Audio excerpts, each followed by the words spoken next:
আজকে এমন একটি আমলের কথা বলবো, এই আমলটি যদি আপনি করতে পারেন তাহলে ইনকামের পথ খুলে যাবে, দ্রুত চাকরির ব্যবস্থা হয়ে যাবে, আপনার জীবনে অভাবের দরজা বন্ধ হবে, রিজিকের দরজা খুলে যাবে।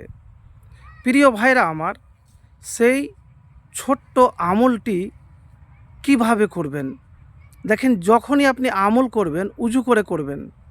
উজু করার পরে আপনি ইসমে আজম পাঠ করবেন। ইসমে আজম পাঠ করার পরে একটি দোয়া পাঠ করবেন, যেই দোয়া মুসা আলাইহিস সালাম পাঠ করেছিলেন। তার থাকারও ব্যবস্থা ছিল না, খাওয়ারও ব্যবস্থা ছিল না, নিঃস্ব ছিল। ওই সমাতে এই দোয়াটি পাঠ করেছিলেন। আপনি যদি বেরোজগার হন, আপনার চাকরি নাই, ইনকামের পথ নাই, অসহায় আছেন, এই আমলটি করে দেখতে পারেন। ইনশাআল্লাহ আপনার জীবনে সুখ সচ্ছলতা আসবে, রিজিকের ইনকামের পথ খুলে যাবে। তো প্রিয় ভাইরা আমার, যে ইসমে আজম কেন বলছি, ইসমে আজম পাঠ করে যদি আপনি দোয়া করেন তাহলে আপনার দোয়া কবুল হবে এবং আপনি যা চাইছেন আল্লাহ রাব্বুল আলামিন সেটা দ্রুত আপনাকে দিবে।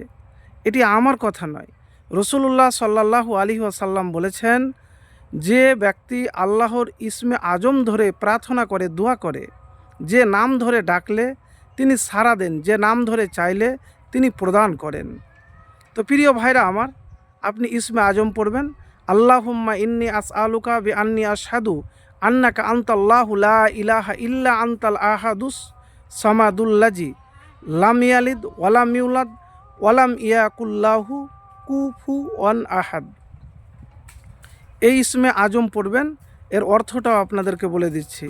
হে আল্লাহ, আমি আপনার নিকট এই বলে প্রার্থনা করছি যে আমি সাক্ষ্য প্রদান করছি আপনি আল্লাহ, আপনি ছাড়া কোনো প্রকৃত মাবুদ নেই, আপনি একক অমুখাপেক্ষী, যিনি জন্মদান করেননি ও জন্মগ্রহণ করেননি এবং তার সমতুল্য কেউ নাই।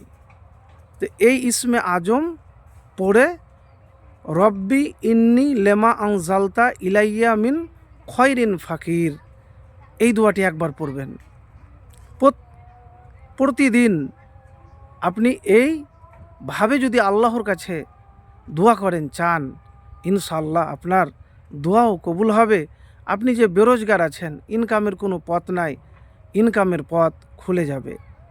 প্রিয় ভাইরা আমার, আমলটি করতে গেলে আল্লাহর প্রতি বিশ্বাস লাগবে। কেন?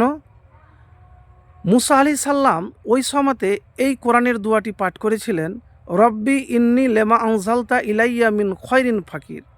তার থাকারও ব্যবস্থা ছিল না, খাওয়ারও ব্যবস্থা ছিল না, অসহায় নিঃস্ব ছিল।